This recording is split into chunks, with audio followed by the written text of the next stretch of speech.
Think about this. The visible universe consists mostly of less than 100 naturally occurring elements. Yet there's an immense diversity and complexity reflected in not only the myriad of substances that can be found in the universe, but also substances that can be found within your own body.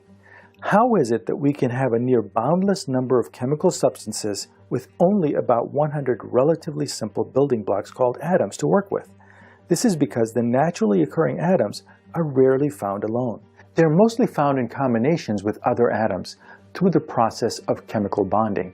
The combinations of chemicals and materials that can be built with these various combinations is so vast that it can give rise not only to the variety of phenomena that we can observe in the universe, but also the complexity required to create life, fuel for energy that we need, consciousness that we enjoy, and every other macro-scale process that affects us. Why is the universe not full of just 100 different types of atoms floating around in a sea of dull monotony? Lucky us that these atoms bond together to form rich chemicals that have properties fundamentally different than the atoms comprising them. Why does this happen? The answer to this important question lies in understanding the role that energy plays in the formation of molecules and its roots in where else but quantum mechanics. That explanation is coming up right now.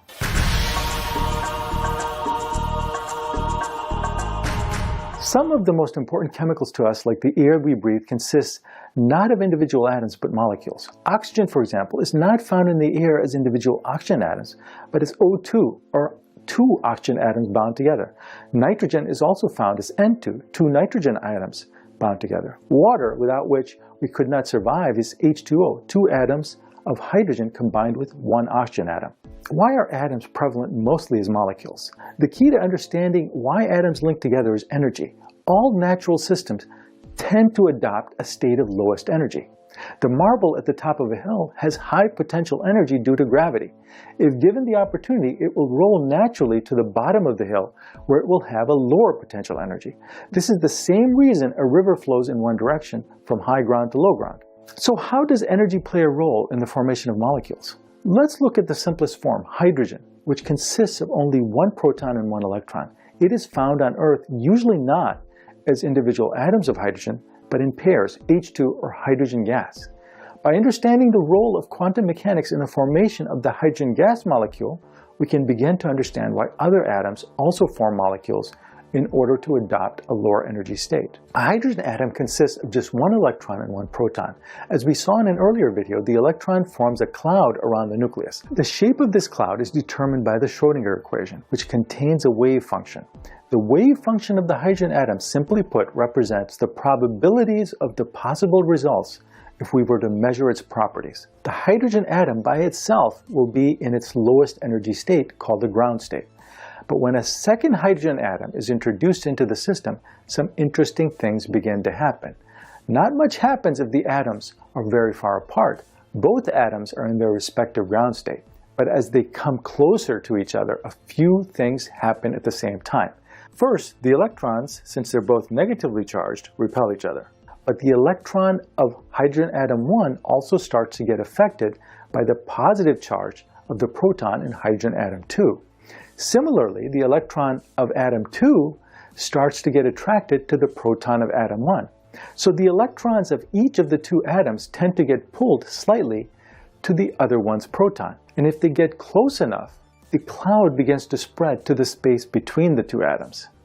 Now, if the atoms get too close, then the protons begin to repel each other and push each other apart. So there's a sweet spot distance that the two protons prefer to be in, such that the electrons are happier being shared and the protons are not too repelled to each other. You might ask, why do these two atoms get attracted in the first place? Because shouldn't the electron clouds be repelling each other and not allow them to get anywhere near each other? This is an excellent question. What you have to understand is that the repulsion of the electrons is not the only interaction taking place here.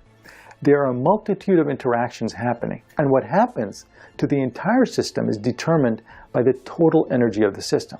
To calculate the lowest energy of this two-atom system, or molecule of hydrogen, we have to take into account the following: the kinetic energy of each atom, the potential energy between the two protons, the potential energy between two electrons, and the potential energy between each electron and each proton. The sum of the possible outcomes of kinetic and potential energy of this entire system in quantum mechanics is referred to as the Hamiltonian, represented by capital H. The Hamiltonian of our two-atom hydrogen system looks something like this when you do all the calculations. To be clear, the Hamiltonian is an operator corresponding to the energy of the system, and once you plug it into the time-independent Schrödinger equation, written here, you can solve to get possible values for energy. Now, as you might imagine, this is not a trivial equation to solve, but it can be represented for simplicity by the following graph. And as we move from right to left, you can see what happens to the energy when the two atoms go from being far apart to being closer together.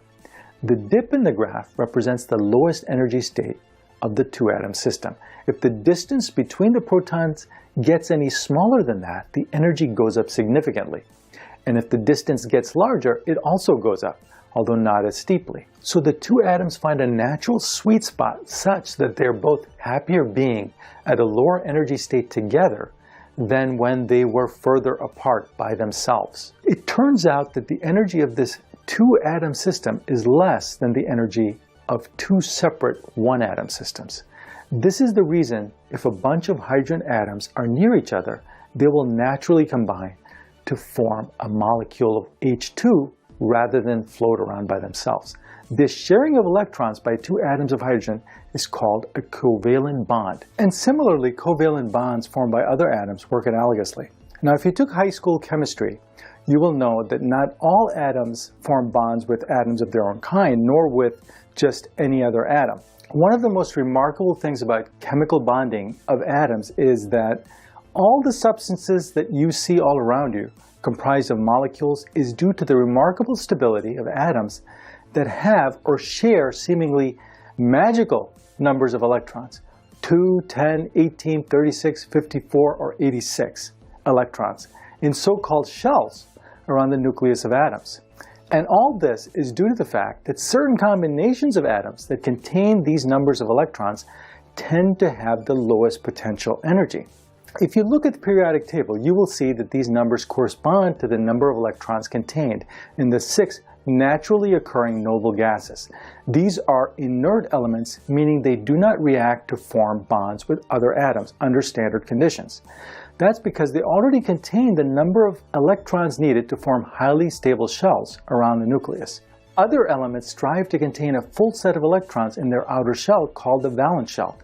Any element with an unfilled outer shell has a much higher chemical potential energy than these noble gases. So for example, if you look at the halogen elements right next to the noble gases, fluorine, chlorine, etc., they are only one electron away from being highly stable.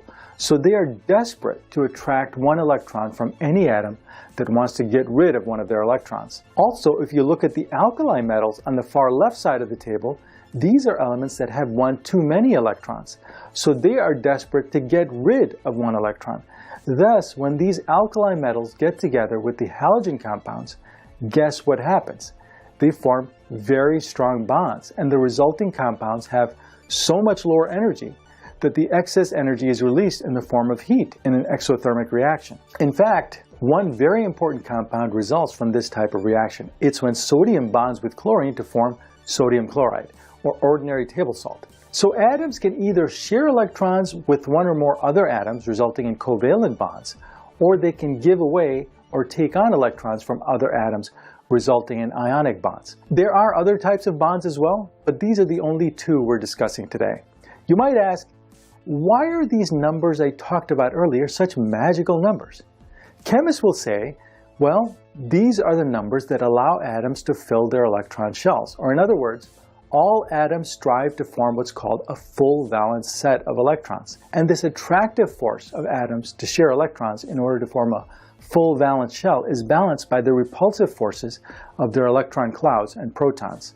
But what is the underlying reason? Why should 10 electrons have lower energy than 6 electrons, for example? Or why is the number 18 more special than some arbitrary number like 16? The answer lies, as many phenomena do, again in quantum mechanics. It all has to do with potential energy of multi-atom systems. There are two concepts in quantum mechanics that are important in determining the energy of these systems. The first is the Schrödinger equation, as I pointed out in our example of energy related to the hydrogen molecule. The second is the Pauli exclusion principle. This principle basically states that no two fermions, an electron is a fermion, can occupy the same quantum state. For our purposes, this means that in a molecule, two electrons that are in the same orbital must have opposite spins. These two principles taken together can reproduce those exact sequence of numbers that I called magical. And solving the equations will show that these are the precise numbers that result in the lowest potential energy of chemical systems. So for example, if we wanted to look at water, H2O, consisting of two hydrogen atoms and one oxygen atom, a wave function can be written for this structure.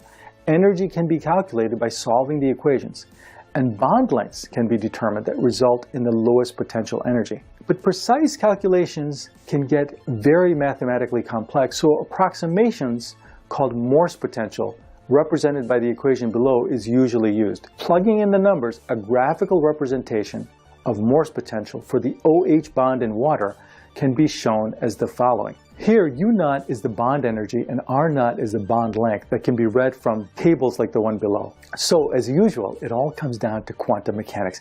But what I want to impart to you is that the quantum mechanics behind these phenomena only allow you to see how nature behaves.